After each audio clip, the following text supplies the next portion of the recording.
Hello, everyone, and welcome to episode 208 of the Mighty Whites podcast. We didn't end up doing one as a preview for the Arsenal game due to life getting in the way, but I'll tell you what we wouldn't have done. Guess that formation correctly. I'm Jack, as always, joined by KC. Alan? KC's a little bit ill. Ill, tired. Yeah. Sad. All the things. I feel like Ben White's betrayed me.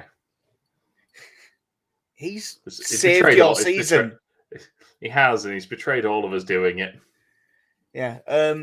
We'll get straight into it. Arsenal 4, Leeds 1. I've ended up with one of them weekends where I haven't even seen like the 3-minute version back, so I'm just going off what I saw live, which doesn't even have notes. But the most interesting thing about it was an hour before kickoff. Leeds are set up. It ended up being a 4-3-3 with Rasmus Christensen and Jack Harrison either side of Mark Locker in midfield. Somerville on the left, Sinisterra on the right, and Aronson up front. What did you think of the way Leeds set up? It was a slightly more attacking take on the classic Scottish tactician. I don't know if you remember him, Craig Levine. Yeah, was his 4-6-0? Was that against Czech Republic? I think. Yeah, and shockingly came away with a brave draw. I sort of understood what he was going for in a sense, and with one eye on the next two games, but it was maybe a bit disappointing that Rutter didn't start instead to have some sort of semblance of a striker on the pitch. Yeah, before the game, I was looking at it and thinking, I don't see how you can't play anyone who is a target you can hit. Like, I thought, regardless of who it was, I thought there would be one striker. And I thought that, I mean, to be honest, before the game, I thought that it was a pretty poor lineup. But for half an hour, it worked pretty well. We defended the middle quite well, didn't give them much space. Whenever they did get on the ball, Christensen would sort of drop in and like go between Ayling and Koch to an extent. So it was like an extra one. Harrison did the same on the other side, which admittedly is less strong because defensively, Firpo and Harrison versus Christensen and Ayling. Although lately Firpo's been about the best one. But it did look a bit flat back six some points. But with the pacey players that he picked, when we did get the chances to counter, we countered pretty well. I mean, we had was it Christensen that had the effort after about 10 seconds? Yes. From that. Thought we were going to get off to an absolute flyer at the Emirates. Yeah, and then there was a couple of other good breaks. I suppose the best chance was I think it was a 1-2, but Mark Locker played a nice little through ball for Somerville, who went inside on his right foot. And that was a pretty good chance that he didn't really catch. And then at the other end, Jesus had a header over from a Xhaka cross. And for half an hour, those were like the two really good chances. And if you'd have offered us one good chance each in the first half hour, you'd have thought, oh, we're doing well here. Yeah, although it was a touch shocking how unmarked Jesus had ended up at about 7 yards from goal. It was a bold strategy to not mark him at all. Yeah, which I think is why he put it over, not under enough pressure. Yeah, I'm trying. Was he between the centre backs or was he between Struijk and Firpo? I think he was between Struijk and Firpo because we got sucked across. Yeah, but it was nice to see Pascal Struijk back in. And I thought he did fine. Yeah, so for half an hour, I was very pleased, and I was genuinely. I'd pretty much started to believe, we might have a chance of getting something here. But then, after that first half an hour, 1-0 Arsenal, Jesus with a penalty. I should treat this with good faith and treat everything at face value. There's been a lot of debate on Twitter about whether this was a penalty or not, and a lot of people are very adamant in either direction. I'd just like to know what your opinion is, Casey. I thought it was a penalty, and I thought it was a really stupid penalty. Yeah, it was absolutely blatant. Luke Ayling just kicked him in the knee for no reason. When you see one defender have a bit of a grab and think about sliding in, you think, no, just leave him. He's running straight towards the byline. It's fine. And then Luke Ayling dived in as if he missed a tackle in the game he got sent off against last year. That's how early he went in on this. And then he looked and went, I'm not going to win this. I'll kick him in the knee. And you just leave him. You've gone down. He's got to go around you. As bad as the initial tackle is, the second thing that he does. It was just so stupid. And look, you can argue all day about whether, that's how you should go down if someone kicks you in the side of the knee. But, he had enough time. He went down so early that he could have sat there for a second and thought, I'm not getting this. I'll just leave him. All he can do now is either chip it up or pull it back. Yeah. No, I'm going to kick him, actually. I think I'm going to kick him. I've kicked it. Oh, fuck, I shouldn't have kicked him. That is honestly how long it felt like it took to go through that whole ordeal with him. Yeah, it almost seemed like he had enough time to get back up. He was maybe a second away from having enough time to get back up. But yeah, as bad as it would be to just let him waltz past you and drill it across goal left-footed, it's preferable to what he did. And we did have, because of the way we were set up, we will have had players in the middle who might have cleared it. Bloody loads of them, I imagine. Yeah, it was just a complete brain fart. And I suppose those are the things that Luke Ayling has done a bit more of over the last couple of years that have started to exacerbate a lot of people. Luke Ayling's been a brilliant signing for us. He'll always be a player that I really like and that I look back on fondly. But God, that was a very silly thing to do. Yeah, I kind of wish we'd stop playing him at the Emirates now. Yeah, he doesn't. What do you think it is? Has he got too much to prove? So he becomes worse? I don't know. I'd love to. I mean, it's 2 games and 2 really stupid decisions he's made in those games. There's a question for you. What was stupider? Kicking out at Jesus knee high and giving away a penalty, or tear-arsing into the corner to go flying in 2-footed and get you sent off? What I seem to remember being within the first 15 minutes of the game. I think it's the one in the corner, just because he's going absolutely nowhere. Yeah, and he has time to think about it when he's running. in the 3-4 seconds he's sprinting into this, you'd think you're going, you don't need to do this, Luke. You don't need to. He's going, no. Why have you done that? Oh, well. I mean, look, long term, I don't think it'd have mattered. I think we would have ended up getting beat anyway. But, it goes in at half-time, still 1-0. And that's the goal that does it. And you go in at 0-0 and it does feel different. Maybe we then bring on a Bamford and go, all right, well, we'll see if we can get out a bit more. Maybe it changes the way it plays. But at least at 1-0, you're in the game. Maybe you have a chance. You just need to not get done early in the second half. So Ben White scores in the 47th minute.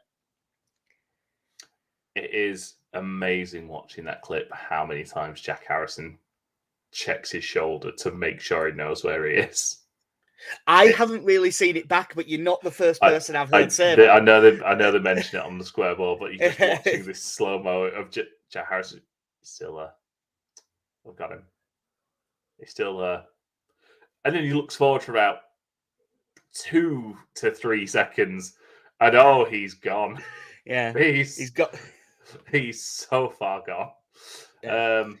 Bless it. And I understand how that happens. This is what happens when you have a very attack-minded winger defending 6 yards out from his own goal.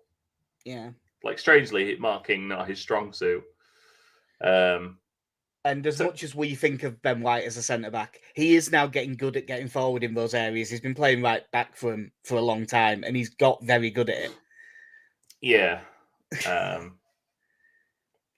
at that point, I was thinking, yep, that's lovely Ben there, smiling, having a bit too much fun celebrating this goal. Yeah, is Ben White a dickhead?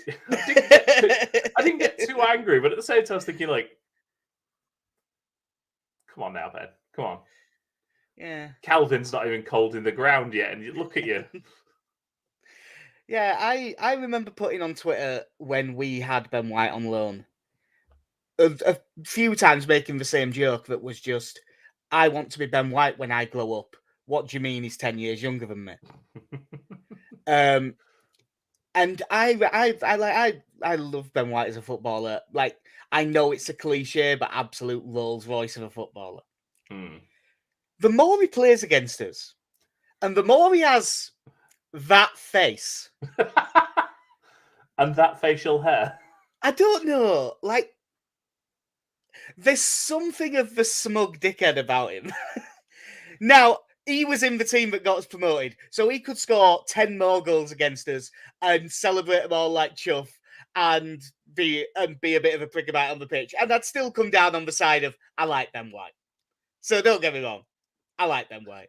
But I did think, I can see what it is that's getting people's back up here. I don't know what he did, and I do not want to get into speculation, but I'm with Gareth Southgate now. Like, I mean, again, for legal reasons, I'm not speculating.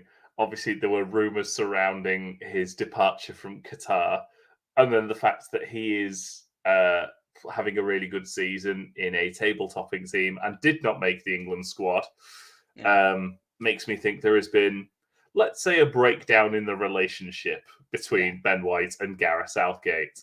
Yeah, and something happened. Something happened, and I'm fully with Gareth on this one. Yeah, fair enough. For now, I'm still coming down on Ben White's side, just about.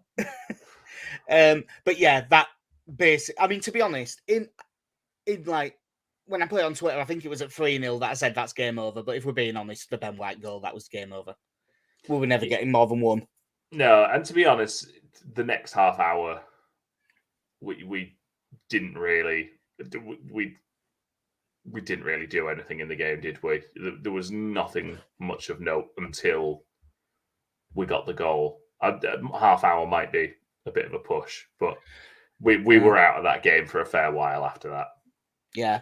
Gabriel Jesus made it 3. I can barely remember this goal, to be honest. I think that this was the point where I'd gone, well, it's over. But was it Trossard got him down the right in a pullback? Yes. Yeah. And then he just drilled it in. He had plenty of space. It was just a good, well-worked goal, if I remember rightly. We did make a few changes, which I believe came after that goal, if I remember right. Yeah, 10 minutes later, Rodrigo for Sinisterra, McKennie for Aronson. And then later on, Rutter for Somerville, Cooper for Cock, and Bamford came on right at the end. But the goal, I know that it was Jack Harrison's pass inside that got deflected out to Christensen, but was it Rutter that kind of got us up the pitch down the left? I think it was. Because the game was over, I genuinely. McKennie, I think Rutter. I don't know. We'll see. On the pitch at this point, I'm not going to lie. I'd really tuned out by this point. I'd very much accepted our fate and had moved on to how shit I'm going to feel after we only get 2 points from the next 2 games. Yeah, at this point, we were more taking the piss out of a guy because, like, Sheffield United, he was a Sheffield United fan, and Sheffield United were playing, and he seemed way more interested in, like, Leeds. He described Leeds getting relegated to League One as the best day of his life. And it took him until about 4 minutes in to explain, oh no, Sheffield United got promoted the same day. And I was like, oh, now it makes sense. I'm not going to remember that. So, mate, you need to let this go. Yeah. But no, he was a nice enough guy. It was just funny. But Harrison ball inside gets sort of deflected out to Rasmus Christensen, who does strike it really well. Looked like it took a bit of a deflection, which threw Ramsdale off. It comes off the back of Zinchenko, sort of turns away from it. Ramsdale does well to sort of get a hand to it at all, to be fair. Yeah. It's a good strike. And, 2-2 for Rasmus Christensen. Wouldn't have expected that. then basically, I think that for the rest, I think it was just before the goal that we had the one really good bit of football we played in the second half, where we played a load of nice passes and Aronson had a decent chance saved. But they basically then kept the ball for the rest of the game, and Granit Xhaka scored late on from an Ødegaard ball. Yeah, back post header. Yeah, I barely remember that one either. Granit Xhaka, who one is something of a fan favourite at Arsenal now, and two has scored 7 goals this season. Well, to be honest, he's having a brilliant season. When you watch the way it works, like that position really suits him. He gets forward well because Thomas Partey, who probably shouldn't be playing, but because he sits so well, there's plenty of room for him to get up and down. But also, if Zinchenko really goes, because he has played defensively and played in left back, he's quite good at covering that. Like they're just a good side of Arsenal. Yeah. And we got beat, and we deserved to get beat, and we expected to get beat. If you'd only seen the first half an hour, you'd think that scoreline was harsh, but by the end, yeah, I mean, maybe if you're being nice to us, it's harsh by 1 goal. But like, yeah, it's kind of that point where I think 3-1 would have been fairer than 4-1, but it doesn't matter that much. Yeah, and you kind of looked. A lot of our substitutions were right. There are players who are potentially going to be suspended here. Let's get them off. Who else needs a rest? Rodrigo needs a bit of a run out in what has now become a non-competitive environment. So let's get him on for a bit. It all became a bit of an under-21s game by the end of it, to be honest, in terms of just getting some players on for minutes and things like that. You can't call it an under-21 game because we don't get to play them anymore. They all just get called off. By the time we play the next one, it's going to have been a month. Yeah. There's a lot going on, Jack. Yeah. With regards to the lineup, obviously it started to work for half an hour, so I'm fine with him trying it. But do you think that he picked that style and that lineup just because he thought the plan would work, or do you think it was more Forest at home, Palace at home? It's really hard not to think about the Forest and Palace games. Like I think you can. There is certainly an argument to having 3 players up front who are pacey. That was clearly the intent that when that we have 4 players up there who, when we break, have the pace to get forward, and they are all clearly faster than Bamford and Rodrigo. Yeah. I would argue that you need 3 of them and an actual striker. Yeah. To play around. Again, I don't think Bamford should be playing 3 games in 8 days. Like, I absolutely agree with that. But I feel maybe 45 minutes, and then swap them, or like you say, start Ruter, and have someone who is a bit of a base to work off anyway. Yeah. Yeah, but I would file it under it was worth a go. Like, it wasn't the team I'd have picked, but I think it's fair enough. There are still people who grumble about the way we went about the Brighton game. And, ultimately, in terms of tactics, he was proved right in that game. Like, we stood off, we pressed at the right times, we dropped off at the right times. I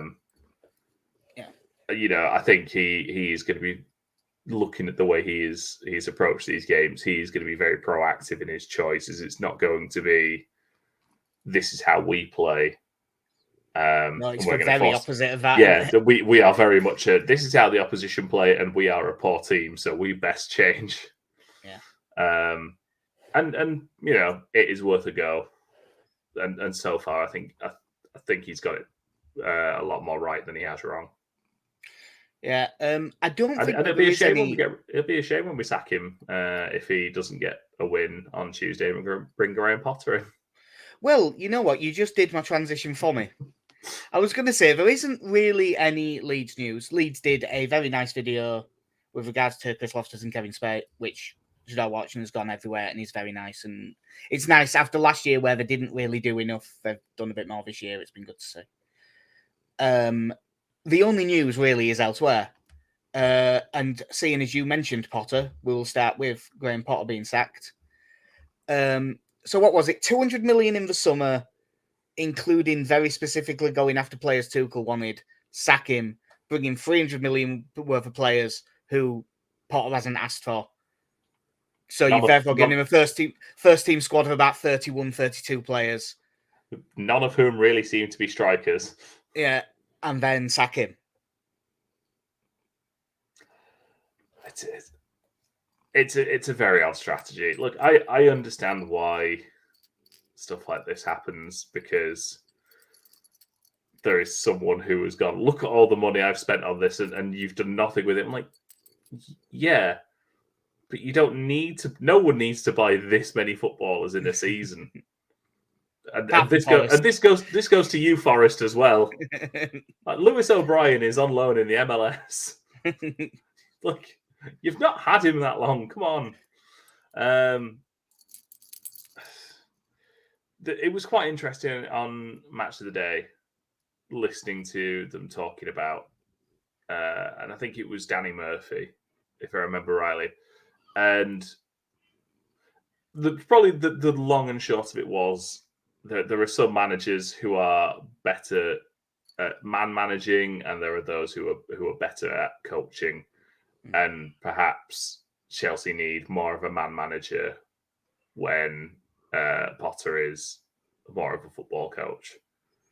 Yeah, and I don't know that's a very very glib interpretation of his managerial ability, because if you read a lot about him, there is plenty about his man management skills. But you do wonder if there's a number of footballers who've played in the World Cup and played in the Champions League often enough that look and go, right, why have we got this guy from Brighton here?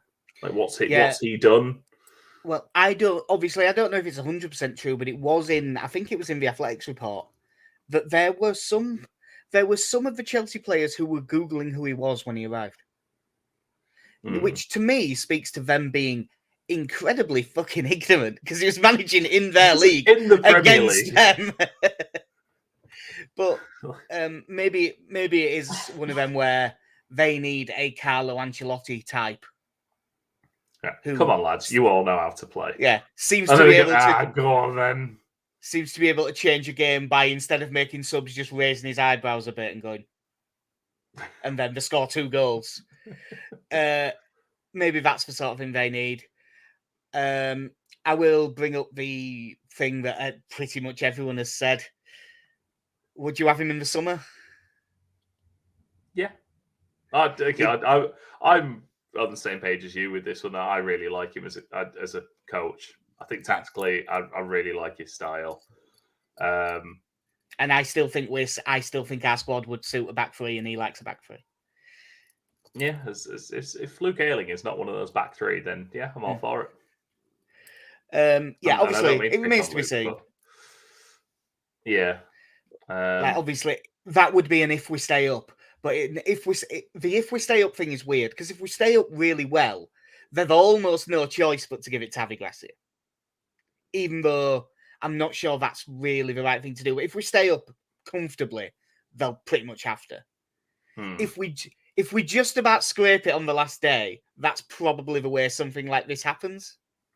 And if we go down, it's a completely different job market, and we'll see what happens. Unless he just fancies moving back up here after his time at Leeds Carnegie. Yeah. I bet he loved it in Headingley. Yeah. But the other one, which is really more pertinent to the situation we're in, Leicester City have, mutual agreement that for once actually sounds like it is with Brendan Rodgers, and he's gone. Yeah, it's sort of surprising in the not because of how they're playing, more in how late some of these teams are leaving it. I think this is the record by the way. 13 managerial departures this season in the Premier League. What is it? 12 sackings and Potter going from Brighton to Chelsea. Oh God, is Graham Potter 2 of them? Yeah. Oh man, poor guy. Poor guy. All he did was get a massive pay rise and then probably get a pay. They don't have to give him the entire payoff because I believe technically it would have been about 50 million, but they do have to give him like 15 to 20. Yeah. Can I be Chelsea manager for 3 months, please? Yeah. I'll just pick a team and not do any tactics like Carlo Ancelotti would and just stand there and go on. I'll probably get as many wins as Graham Potter.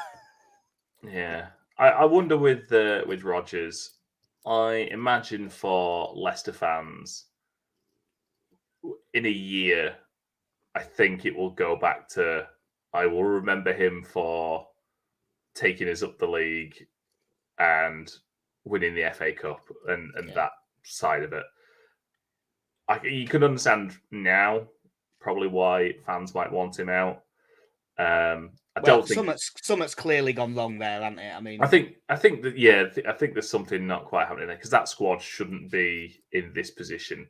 I don't know. You can say that about most of the bottom 8, but they should be at the top end of that and probably at least 6 points ahead of sort of where 12th are. Yeah, they are currently 19th with 25 points from 28. They also haven't won any of the last 5, but they got beat at Palace at the weekend, didn't they?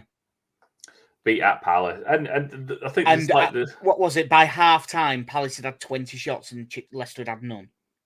Yeah, and I'm trying to remember if it's this game. No, it was the Brighton game. I was thinking of a statistic for, but it was something daft like 33 shots Palace had by full time. Leicester had 4. Now the slightly unlucky thing in that is that Mateta scores 30 seconds from full time, and it's a really well taken goal as well. And if that doesn't happen, it's a point away from home, and it's probably not a bad one. If they get that point, they are 17th, and us and Everton drop down 1, and we drop into the relegation zone. If they'd have got that point, and they probably don't sack him. Yeah, he at least gets another game, I imagine. Which tells you about how tight it all is down there at the moment. But yeah, you look at that team and you just think like, how have you ended up in this position? The must. I know the financially they're not. They ran out of money, didn't they? Yeah, basically. But yeah, this squad should be capable of staying up. And again, you wonder. It's the same names that go round and around with every sacking now. Is that Rafa Benitez is linked with both the Chelsea job and the Leicester job at this point. I think him for Leicester makes quite a lot of sense. I've always thought the Chelsea fans loved him after his previous stint there. He did manage to get probably 60% of them on side because he did so well. I think Leicester kind of just forgot who they were. Like, that the Leicester model was talked about for ages, but they haven't been doing that the last couple of years. No, they could have sold a 32-year-old Jamie Vardy, still got quite a lot of money and got 100 plus £1,000 a week off the wage bill.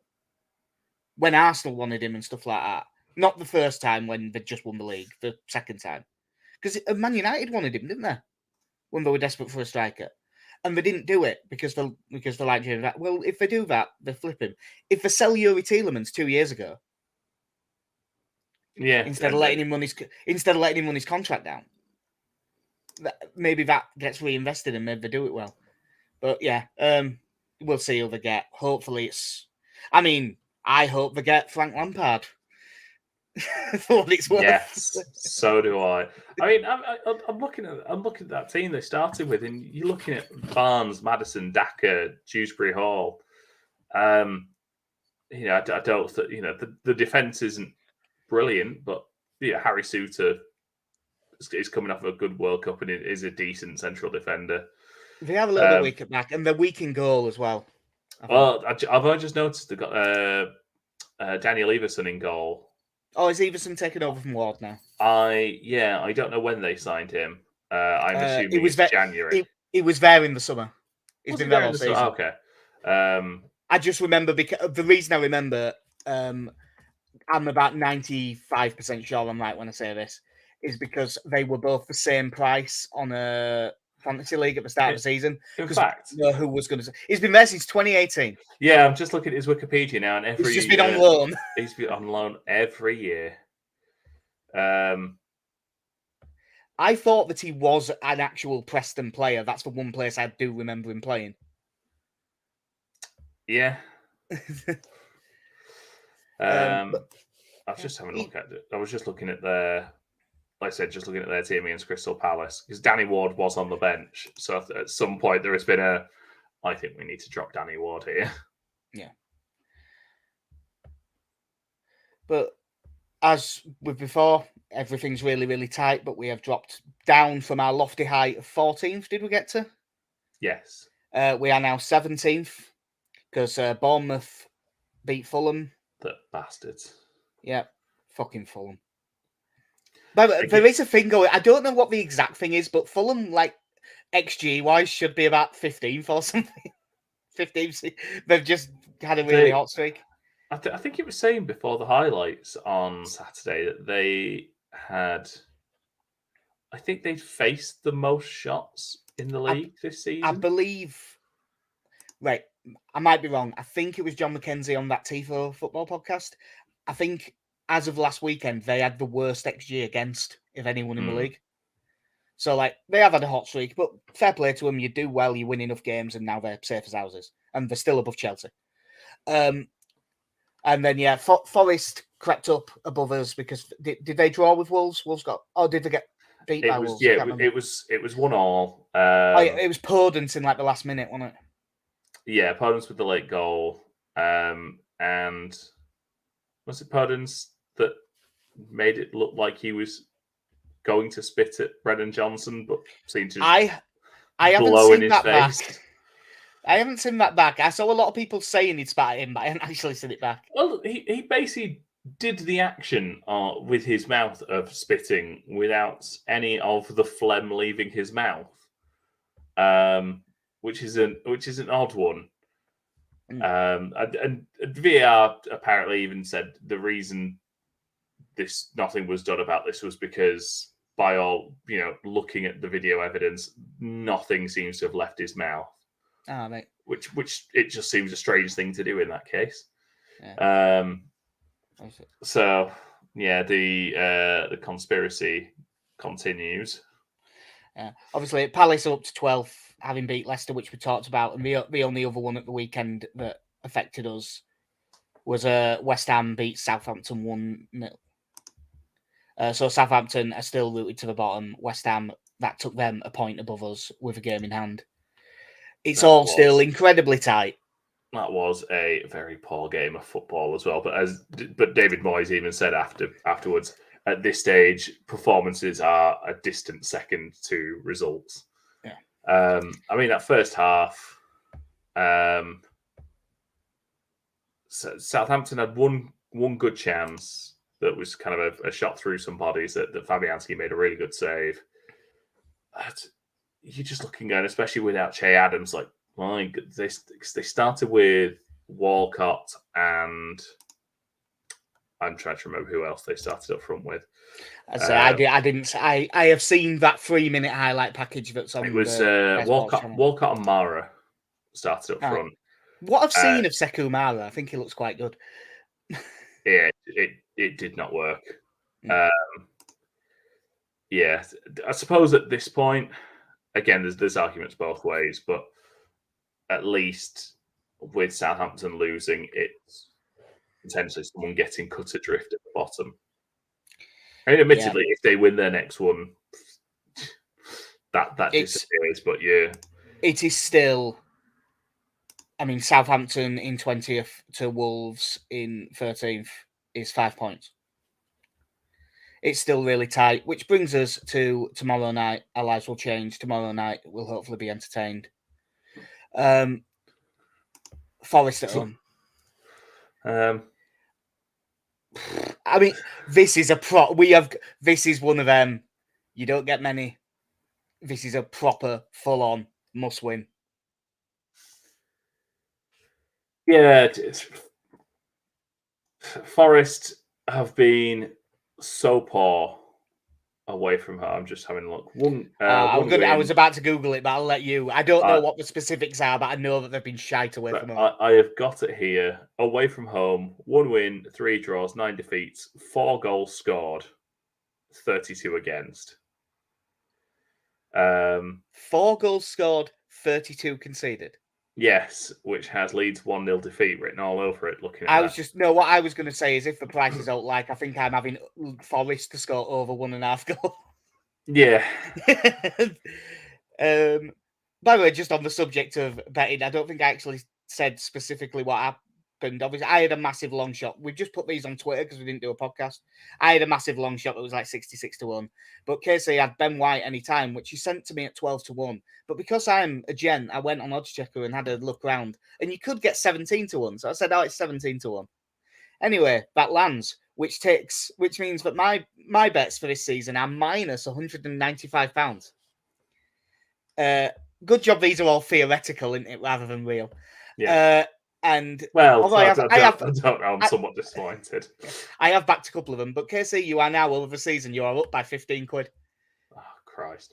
By winning 170, you're now up by 15. I don't think we even need to put that we are a betting podcast or anything like that. I think I such a bad record. I've specified the whole way through. These are not actual bet. If there's a very incredibly rare occasion where I actually have a betting tip, I will say it, and I generally put them on Twitter. But there's about 2 a season where that happens, and it's normally a tennis match. Yeah. Back to Forest. In the away league table, they are bottom with 6 points. They have the same record as West Ham, who I also. My God, so West Ham have 6 points as well, same record, but they scored 7, which means that 2 of those goals came against us. Yeah, I was just going to say, that says a lot, because obviously we beat West Ham at home very, very comfortably. By 2-2, I believe. Yes. West Ham, who had only scored 2 goals in their previous 5 games and had lost all of them. So, so it speaks well for us. But that was under Marsh. I don't know what to say about this. They don't do well away from home. We are. Where are we in the home table? We are 16th. 4 wins, 5 draws, 4 defeats. You see, that doesn't sound terrible until you in and of itself. Until you realise that that's the 16th best home record. In and of itself, that sounds okay. Yeah, to have only lost 5, to basically have lost a third of your games at home, is not the worst. We have 0 goal difference as well. Scored 18, conceded 18. There are only 2 teams who have won fewer games at home than us, and that's Leicester and Southampton, which is cause for concern.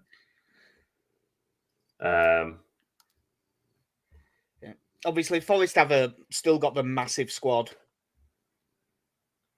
I'm not sure exactly what they'll line up, but it'll be Caelan Havas in goal, you would think, who is getting on a bit, but he's goalkeeper, so it doesn't matter so much. Had quite a good game against us as well. It's probably worth saying. Yeah, he did. Well, in the first half when we were playing well and should have been miles ahead, and then in the second half we didn't really give him what to do. Felipe, the one that played for Atletico Madrid for ages, has been in at centre back, and he's by all accounts been pretty good. I don't know who they'll play alongside him because they've got a few options. Probably Nico Williams and Renan Lodi as the right back and left back. Yeah, I'm just looking because it was Harry Toffolo against Wolves and on the left, and Williams at right. I would, to be honest, I think I'd probably prefer it to be Lodi. I think Toffolo's probably a bit better defensively of the two. Considering they only ended up paying about like £3.5 million for Toffolo from Huddersfield, I'd have probably not minded us getting him. Like, he's not great, but he'd have been a left back. So we had two. Yeah. Yeah, who else? Cheku Kiate is not a bad midfielder. That Fröler looks decent. But the main thing with them, basically, I mean, because Chris Wood's out for the season, isn't he now? Injured. They have other forwards and stuff, but the combination of the three that worry me are Gibbs White, I think he's really good, and Brennan Johnson are the main two, and Emmanuel Dennis on a good day. Because when Emmanuel Dennis plays well, he is a good player. But it's Gibbs White and Brennan Johnson worry me. And if they put Brennan Johnson on the right, which they have done a lot lately, as much as Firpo has been much improved and stuff, Johnson versus Firpo is a duel I'm not looking forward to. No, he's had a good season as Brennan Johnson amongst all this. He's got 8 goals this season, which is not a bad return when you're in the situation that you're in. No, I was going to say, what is that, like half the ones they've scored? Probably. Well, yeah, I was going to say he's got double their away record. Yeah. He's their biggest threat. I really, if that's one of them. Forest, there's a chance that Forest go down, but Brennan Johnson definitely won't. Someone else. Yeah. The more interesting one, I suppose. I mean, they like their strength is wingers, our strength is wingers, so that's probably where we're going to be looking. But we're obviously going to make changes. There's no way we're going to pick the same team again. So what do you think we're going to be? I would, based on the noises in the press conference and the refusal it was a refuse to answer that from reading stuff back didn't sound hopeful. So I don't think we'll have Nonto or Verber back. I don't think both Bamford and Rodrigo start. I think it will be Bamford and Aronson as kind of your forward two again. Yeah. So the more 4-2-3-1-y version. Yeah. And I think it might be a case of see Rodrigo come on at halftime if needed. Because after the layoff he's had, I know we got half an hour against Arsenal, but I think it could be worth easing him back in still. And to be honest, I don't think we need to risk it just yet. I know this is a very important game, but I'd rather still take the chance because I think defensively, I think Bamford and Aronson's been working quite well. And we'll go back to Harrison and Somerville, probably out wide. I wasn't sure who it'd be, but Somerville had a much better game than Sinisterra did against Arsenal. I'd forgotten Sinisterra was there, to be honest. He had a very quiet game. Yeah, he was the quiet one, wasn't he? So, you would think Somerville will keep his place. Harrison normally stays in. One, he does have the ability and stuff, but he also, because he always works hard, it helps. I think you're right that it'll be Aronson and Bamford, but I would quite like to see Rodrigo and Bamford start this. I just keep thinking that if we could get them playing to get, not even for all the games, if we could get them to have 6 games where they played together and stayed fit. Preferably the last 6. Yeah, no, not the last 6, because some of them are Man City and stuff, and it likely won't matter. The 6 coming up now. Oh, okay. Yeah. I think he's more vital. McKennie made it off the bench despite his bug, so probably back to McKennie and Rocker in the middle. Oh, one thing that I didn't talk about during the Arsenal game when we were talking about it, and I do want to bring it up because I think it's fair to. It was a system, so he picked the system he thought would work, and that's fine. But I do think that Darko JB has a bit of a right to look at that lineup and be a little bit miffed. Yeah, so when a right back is getting in the team ahead of you in your position. Now, admittedly, off the ball, he was sort of dropping into right back, so I do understand why. But I think JB, if he went into manager's office the next day and went, come on, I think that's probably, so long as he ain't a dick about it, I think Gaffer. that's fair. Gaffer, come on, Gaffer. To be honest, I do think you're right about the Rodrigo Bamford thing as I look at these next few fixtures, because take out, to be honest, you know what? Leave in Liverpool at home, because it's Liverpool. I've no idea what they're going to be like. They've no idea what they're going to be like, and we've already beaten once this season. Yeah, but yeah, your run of the next, let's say, 6 games, because that takes us up to the Man City game, is Forest at home, Palace at home, Liverpool at home, Fulham away, Leicester at home, Bournemouth away. Right. I know we just said what we said about Liverpool. But those other 5, they're all games where you should be looking to get something. Yeah, you want to win your home games and get a point away, and at least get something away. Because like Fulham, although they're higher up in the table than us, I don't think they're a great deal better than the teams at the bottom. They played better at the start. They deserved to be up there. They won a lot of games, and now they're sort of regressing to the mean a bit. They're probably better than us, but not by loads. Yeah, I mean, it's second to last game of the season is West Ham as well away, which will be a very tense fixture. Yeah. Unless we are both safe, and then it's not a problem. The only other bit of the team we didn't say was the defence, and I could see something changing. Do you think it'll? I'm assuming it'll stay right foot, left foot. So do you think it'll be Cock and Strauch or Cock and Cooper? I think Cock and Strauch. I think we'll end up going with the back 4, because they seem to just be Gibbs White up front on his own with sort of Johnson and it sort of depends. Sometimes they're wide, sometimes they are 10s. Yeah, it's a bit all over the place. But usually, whatever configuration, whether it's Gibbs White playing as like a false 9 and dropping deep, or whether he's playing as a 10 and the other 2 push further forward, they do sort of end up as a 3 either way. So you normally would, I think, we'd be better off with 4. Christensen or Ayling at right back. I suppose I've got to pick one of them. I don't know. Rasmus is clearly a better midfielder, so I suppose it's got to be Luke Ayling right back to allow for the attacking threat of Rasmus Christensen. I think that the last couple of games, even though Christensen's been out of position, Ayling's been poor, and Christensen has done things right. Like, scored 2 goals, even though that isn't really relevant for this. But just confidence-wise and things like that, I think Christensen's probably feeling better, so I think he'll get the nod. Firpo will stay in at left back because he's done that wrong, and Melier will stay in as well. So predictions / bets, Casey, I dare say. I mean, I haven't picked one out, and I'm assuming you haven't either. No, I never do. Because in all honesty, I finished work about 9 minutes before this podcast started, so I really haven't had a chance to look at much. Leeds are odds on to win this game, and I hate when we're odds on to win anything, but odds on feels a little bit short. But I suppose once you see, I mean, you did say how bad Forest's away record is, so it's probably fair enough. I am going to say that we win 1-0.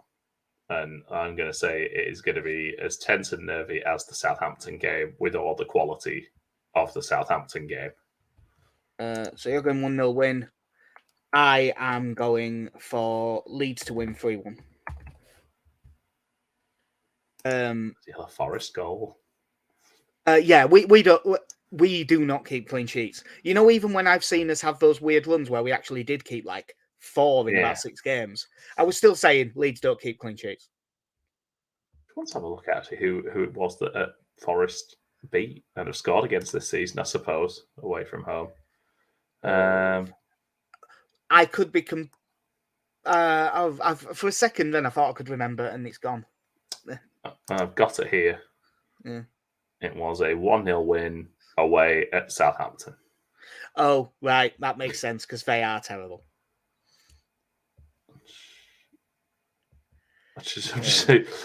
Such is the number of goals they've scored. I'm actually seeing who else they've scored against. One away at Everton.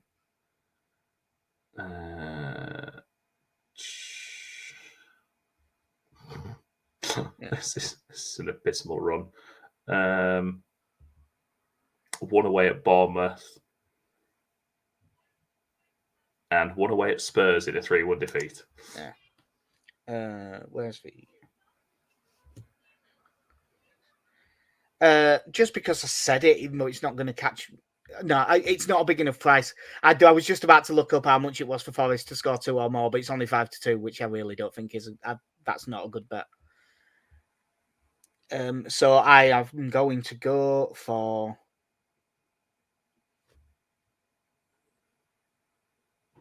I'm going to go for Jack Harrison, first goal, 10-1, which is a very you bet. Well, that is very much my bet. I'm saying 10-1. I will then actually go on Oddschecker and see if there's a better price about. But we don't really have there's nothing out there at the moment. I'm gonna play it. KC there admitting his atheism. Yeah. Oh no, my secret is out. Given his prowess the last couple of weeks, I'm going to say to score or assist Rasmus Christensen at 17-10. That is incredibly stingy, that price, mate. Well, there was nothing taking my fancy. And I mean, not that my betting record with these suggests you should have any confidence in my opinion, but as someone who works for a bookies, that's a fucking awful price. Blame the Irish. That's what you need to do. Yeah. So yeah, that will do is I will stick those in the sheet. By the way, in terms of points for results, it's 45-27 to me. But I think that's just because I'm more pessimistic than you and we're shit. Yeah, I mean, I have predicted a number of times this season we were going to keep a clean sheet, and it's not ended well. No. So I've no idea why I think tomorrow will be any different. Yeah. In theory, we would be back probably one of Thursday or Friday. Yeah. Because we'll want to get one in ahead of the Palace game. This is a must win, but I suppose. Do we have to get 6 from Forest at home and Palace at home, or is 4 okay? I suppose if you get the one draw, probably is okay because it takes points off the other one. Yeah, again, it'll be one of those where we'll end up doing it the odd way around, where we'll get a draw against Forest, and you think that's a really poor result for their away record, and then we'll beat Palace. And which where they are will be a good result. And you're just like, the other way around would feel so much better. Yeah. Like you beat the team you should beat, and you beat the team with the new manager who won their first game under him. But yeah, given however how the table looks at the moment,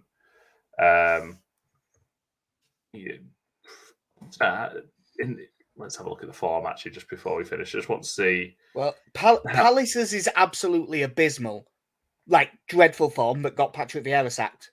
But then Roy Hodgson won his first game.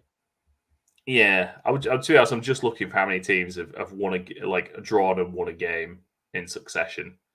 West Ham have. There's a couple have done it then. Everton have.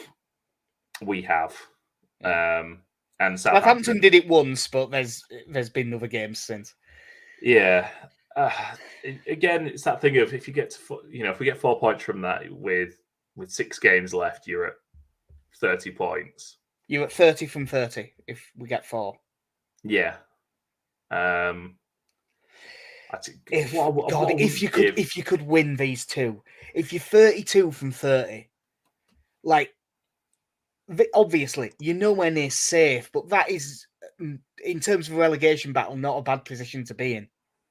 The only team in the it's just that you can't trust us to do it. The only team in the bottom half that has won 2 games in a row is Chelsea. Like, certainly in the last 5. You know, Forest have lost 4 of their last 5.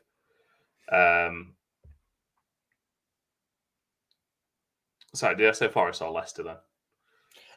Leicester have lost 4 of their last 5. Forest have lost 3 of their last 5. They've not won in any of their last 5 games. Yeah. Wolves have only won 1. Palace had lost their last 4 before this and have been terrible since Christmas. Bournemouth have won 2 out of their last 3 though.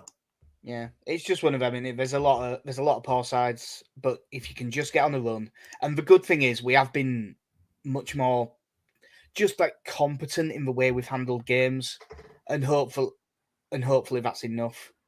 I will just glance see where that gets us. Bookies still have us as 6 favourites to go down, and hopefully they're right. But that will do us for episode 208 at Mighty White's podcast. We really have to win on Tuesday. I've been Jack. See ya. I mean, Casey, have a good one.